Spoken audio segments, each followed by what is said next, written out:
बिल्कुल ये जीवन की वो दवा है जिससे आप बिल्कुल ठीक हो जाएंगे यदि ये जीवन में उतार लें तो।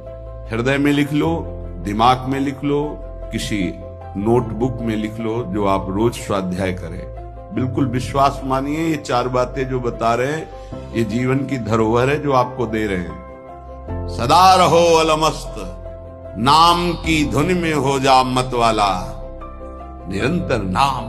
क्या फर्क पड़ता है, एक एक शब्द ये अमृत है, ये जीवन का सार हम आपको बता रहे हैं। मन से लड़ने की ये युक्तियां हैं जिससे साधु अपने मन को भगवान में लगाकर शांत करता है। जब आप इन 4 सूत्रों का प्रयोग करके मन को भाव में ले आएंगे तो यही मन जो आपको रुलाता है यही नचा देगा। ये 4 बातें बहुत जल्दी मन को प्रभु में लगा देंगे। अगर आप पकड़ पावे, ना पकड़ पावे तो भोगे। फिर आपका मन आपको जलाएगा, फिर आप रोएंगे, चिल्लाएंगे, भागेंगे। कहां भाग के जाओगे? जो संसार में फंसे हुए जन है वो तो भाग के यहां आ रहे हैं श्री जी की शरण में। यदि आप अपने मन को संभाल नहीं पाए तो फिर कहां भाग के जाओगे? इन्हीं की शरणागति से तो निर्विकार हुआ जाता है, निश्चिंत हुआ जाता है, निर्भय हुआ जाता है। इनके चरणों को छोड़कर कहां निश्चिंतता होगी, कहां निर्भयता होगी? पहला, बिल्कुल ये जीवन की वो दवा है जिससे आप बिल्कुल ठीक हो जाएंगे यदि ये जीवन में उतार लें तो। हृदय में लिख लो, दिमाग में लिख लो, किसी नोटबुक में लिख लो, जो आप रोज स्वाध्याय करें। पहला, जहां जहां मन जाए, जिस वस्तु व्यक्ति स्थान में तत्काल अपने प्रिया प्रीतम की भावना कीजिए। ये राधा वल्लभ लाल जी है। क्योंकि ये व्यक्ति पहले भी नहीं था, बाद में भी नहीं रहेगा। बीच में जो व्यक्ति दिखाई दे रहा है ये व्यक्ति नहीं, मेरे प्रभु है। वस्तु नहीं, मेरे प्रभु हैं। ये स्त्री नहीं, ये प्रभु हैं। ये पुरुष नहीं, ये प्रभु है। ये पापी नहीं, ये प्रभु हैं। ये महात्मा नहीं, ये प्रभु हैं। मान लो, सवाल हल हो जाएगा। दूसरा, जहां जहां मन जाए वहां वहां मिथ्यात्व भाव करके ये सब माया का विलास। राधा वल्लभ, श्री हरिवंश, राधा वल्लभ। और मन का एक स्वभाव है, जहां हम परिचय उसका ये जान जाते हैं स्वभाव का, तो हम उससे शासन में ले लेते हैं। लोग परिचय नहीं जानते हैं। जीव ही आप जानेंगे, ये भागाते हुए आ जाएगा। इसको सेकंड में भी कम समय में अधीन किया जा सकता है, और पूरा जन्म लग जाएगा फिर भी अधीन नहीं कर पाओगे। बात को समझिए। ये 1 सेकंड में विश्व ब्रह्मांड में कहीं भी यदि इसका परिचय है वो तत्काल पहुंच जाएगा। वायु भी इसके समान वेगवान नहीं है मन। अगर अमेरिका गए हैं, आपने वो दृश्य देखा है, कोई एरिया, महल, घर, जो भी 1 सेकंड के कम हिस्से में वो पहुंच जाएगा। ऐसे मन को प्रभु में लगाने के लिए जहां मन जाए, और जाना कि गया, इतना सावधान साधक होना। गया वो तत्काल आ जाएगा, उसको बुलाना नहीं पड़ेगा, वो तत्काल लग जाएगा। राधा वल्लभ श्री हरिवंश, राधा वल्लभ श्री हरिवंश, राधा वल्लभ। हो सकता है 5 बार न कहे पाओ, फिर भाग जाए, फिर उसे लाना है। इसे कहते हैं अभ्यास योग। अभ्यास योग युक्तेन चेतसा नान्यगामिना। एक दिन ऐसा आएगा नान्यगामिना, ये जाएगा ही नहीं, ये नहीं जाएगा। फिर दिव्य शाश्वत परम पुरुष की प्राप्ति इसी से हो जाएगी। तीसरा, हमारे मन में जो सही स्फुरणाएं हो रहे हैं उसका सपोर्ट जरूरी है। विरोध से ही मन केवल काबू में नहीं होता है, सपोर्ट जरूरी है। अब सपोर्ट शब्द से कितना मन प्रसन्न हो रहा है, हर्षित हो रहा है, उस बात का सपोर्ट जो गुरुवाणी, शास्त्र, संतजनों की वाणी, उसके अनुकूल वो बोल रहा है। चलो आज हम तुम्हारी बात पूर्ण कर देते हैं। वो कहता है मुझे आज मीठा खाने की बहुत इच्छा है। ठीक है, हम श्री जी को भोग पधराते हैं, नाम कीर्तन करते हैं, आचमन कराते हैं, फिर उसको पा लेते हैं, बिल्कुल वो आपको भजन में विरोधी भाव नहीं पैदा करेगा। कहीं कहीं मन को सपोर्ट करना है, वो कहीं कहीं शास्त्र सम्मत गुरु आज्ञा के अंतर्गत सपोर्ट जरूरी है, जरूरी है। बिल्कुल विश्वास मानिए, ये 4 बातें जो बता रहे हैं ये जीवन की धरोहर है जो आपको दे रहे हैं। चौथी बात, जो शास्त्र विरुद्ध दोष वाली सलाह दे रहा है, बिल्कुल नहीं, बिल्कुल नहीं, बिल्कुल नहीं। जैसे वो जरूरी है सपोर्ट, ऐसे बिल्कुल सपोर्ट नहीं, बिल्कुल सपोर्ट नहीं, बिल्कुल नहीं। अब वो आपको जलाएगा। जैसे सपोर्ट शब्द से हर्षित हो गया, ऐसे बिल्कुल नहीं शब्द से वो शोकित हो जाएगा। अब आपको उदास कर देगा।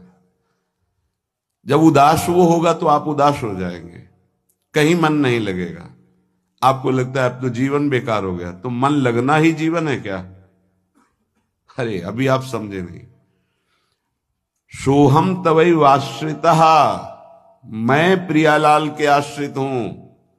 तो तन वांग मनोभीर, अगर ये नहीं लग पा रहे हैं तो मैं स्वयं प्रियालाल के आश्रित हूं। ये मुझे कैसे भ्रष्ट कर सकता है? तन वांग मनोभीर, शरीर वाणी और मन, ये हम समर्पित कर रहे हैं। तो शरीर वाणी मन, ये तीनों धोखा दे रहे हैं।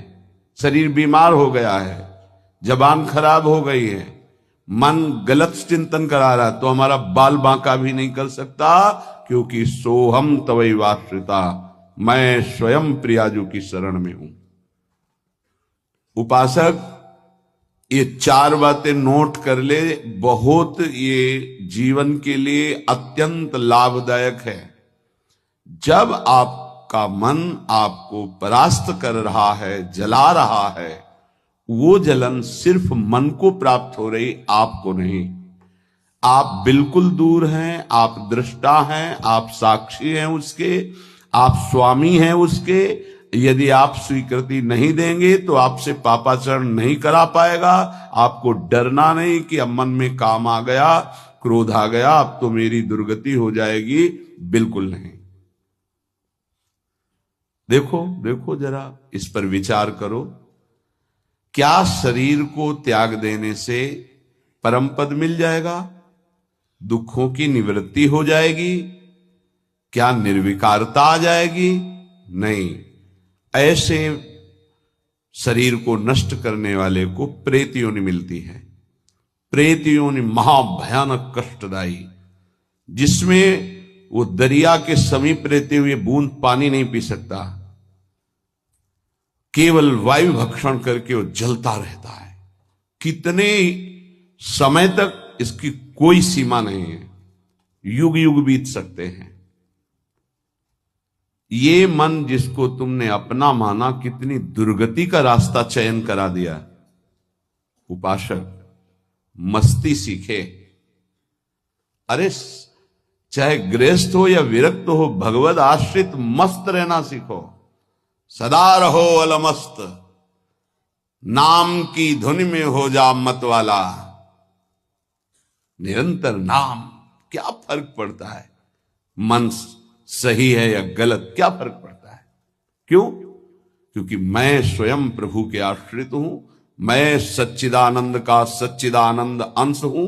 ना मैं कभी दूषित था, न दूषित हूं, न दूषित रहूंगा, और ना सृष्टि में किसी की सामर्थ्य है कि मुझे दूषित कर सके। इंद्रियां दूषित हो सकती हैं, मन दूषित हो सकता है, क्रिया दूषित हो सकती है। अब हम प्रभु के बल से इन इंद्रिय, मन और शरीर के दोषों का नाश करूंगा, ना कि इनके अनुसार चलूंगा। ये उपासक का स्वरूप है। व्यथा इंद्रिय प्रमथन स्वभाव वाली, मनुष्य प्रमथन स्वभाव वाला, इनके मथित होने पर, मनमथ नाम है काम का, वो इनमें बैठ करके ऐसा प्रमथन करता है, ऐसी व्यथा उत्पन्न करता है कि साधक का तदात्म भाव होने के कारण वो असहनीय हो जाता है और वो गलत संकल्प और चेष्टा में उतर जाता है। इसी को सह गया सो महापुरुष।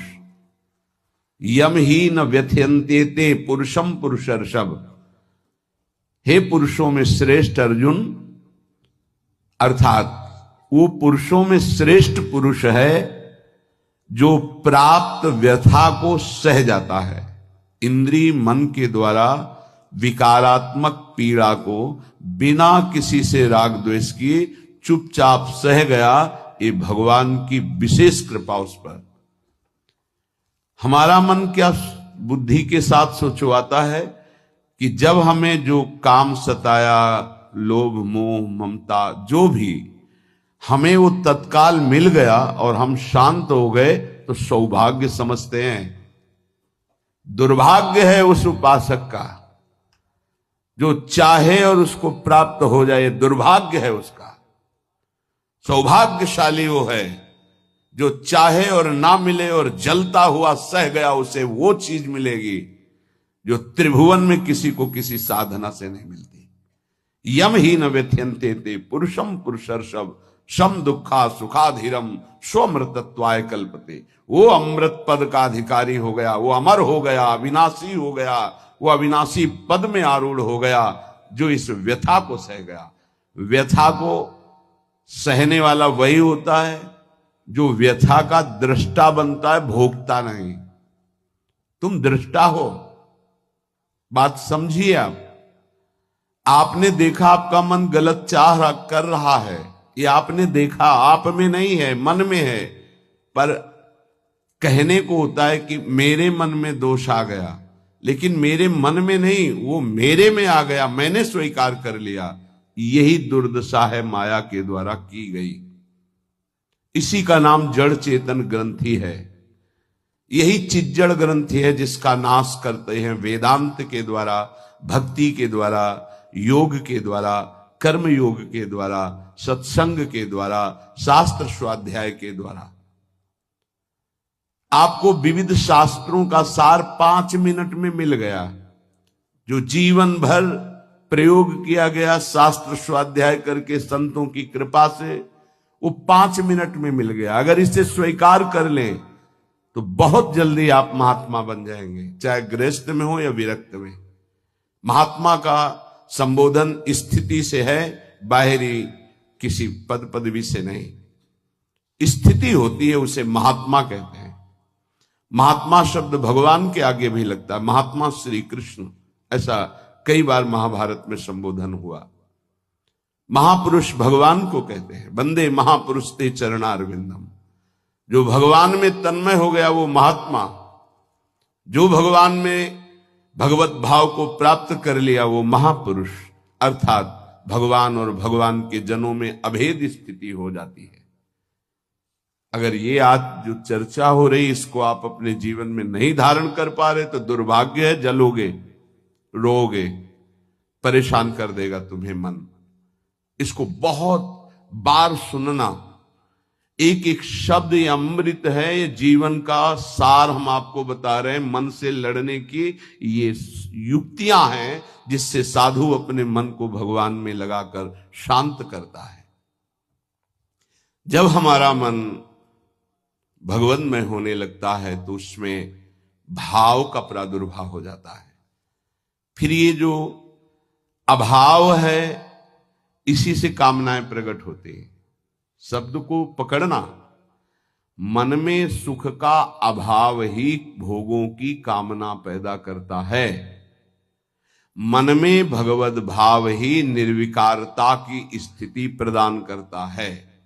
जब आप इन 4 सूत्रों का प्रयोग करके मन को भाव में ले आएंगे तो यही मन जो आपको रुलाता है यही नचा देगा। पायो जी पायो मैंने राम रतन धन पायो, नाच पड़ोगे कि वस्तु अमोलक दी मेरे सतगुरु, निष्दिन बढ़त सवायो, रात दिन आनंद बढ़ रहा है, सदगुरु ने निहाल कर दिया। किसी को ऐसा लगता हो कि हाथ रखने से ये विकार नष्ट हो जाते हैं, आज तक हमने कहीं शास्त्र में नहीं पाया ऐसा, कई संतों से ऐसा नहीं पाया। सबने उपदेश दे करके कृपा